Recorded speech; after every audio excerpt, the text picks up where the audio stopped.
রাজনীতিতে সাধারণত প্রশংসা আসে নিজের দল বা সমর্থকদের কাছ থেকে, কিন্তু অবাক করা ব্যাপার হলো হঠাৎ করেই বিএনপির ভারপ্রাপ্ত চেয়ারম্যান তারেক রহমান এমন এক জায়গায় চলে গেছেন যেখানে তার চিরাচরিত শত্রুদের মুখেও শোনা যাচ্ছে প্রশংসার শব্দ।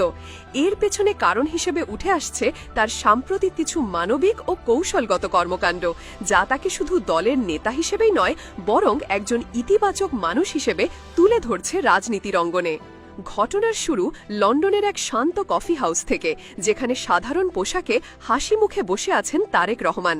পাশে বসে আছেন দলের খুলনা বিভাগীয় সাংগঠনিক সম্পাদক অনিন্দ ইসলাম অমিত। আশপাশের কেউ হয়তো বুঝতেই পারেননি এই সাধারণ দুই ব্যক্তির মধ্যে একজন বাংলাদেশের রাজনীতির অন্যতম আলোচিত চরিত্র। বাংলাদেশ সময় বৃহস্পতিবার সকালে লন্ডনের একটি রেস্তোরাঁয় অনুষ্ঠিত হয় তাদের এই বৈঠকের ছবি মুহূর্তেই ছড়িয়ে পড়ে সামাজিক যোগাযোগ মাধ্যমে। তবে ছবির চেয়ে বড় হয়ে ওঠে এর বার্তা। ছবিতে রাজনীতির কোনো গাম্ভীর্য নেই কোনো কৃত্রিমতা, শুধু দুটি মানুষের বন্ধুত্বপূর্ণ হাসি। এই ছবি যেন নতুন করে লিখে দেয় এক নেতার ব্যক্তিত্বের ইতিবাচক দিক। অনিন্দ ইসলাম অমিত প্রয়াত বিএনপি নেতা তারিকুল ইসলামের ছেলে। এই সম্পর্কটিও অনেকের চোখে আবেগ ঘন হয়ে ধরা দেয়, কারণ রাজনীতির পরিচয়ের বাইরে এখানে স্পষ্ট হয়ে ওঠে একজন অভিভাবকের মতো তারেক রহমানের ভূমিকা।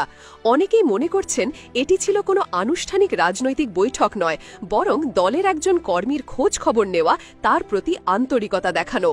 কিন্তু এই সহজ সরল ছবির পেছনে যে রাজনীতির অদৃশ্য ঢেউ লুকিয়ে আছে তা অস্বীকার করার উপায় নেই, কারণ এই বৈঠকটি এমন এক সময়ই হয়েছে যখন বাংলাদেশে জাতীয় নির্বাচন সামনে।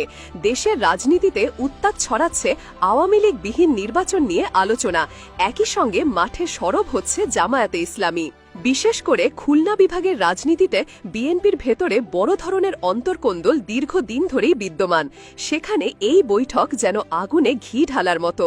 দলের একাংশ মনে করছে তারেক রহমান এবার আর দূরে থাকবেন না, তিনি সরাসরি মাঠে নামার প্রস্তুতি নিচ্ছেন।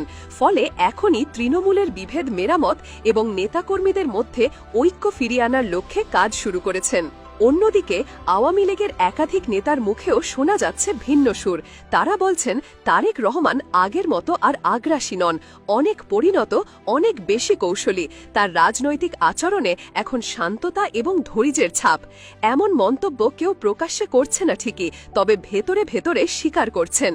যশোর জেলা বিএনপির সভাপতি অ্যাডভোকেট সৈয়দ সাবেরুল হক সাবু বলেন, তারেক রহমান ও অনিন্দ ইসলামের মধ্যে কি আলোচনা হয়েছে তা আমরা জানি না, তবে এটা নিশ্চিতভাবে বলা যায় নির্বাচনের আগে এই বৈঠক অত্যন্ত গুরুত্বপূর্ণ। একই সুর বিএনপির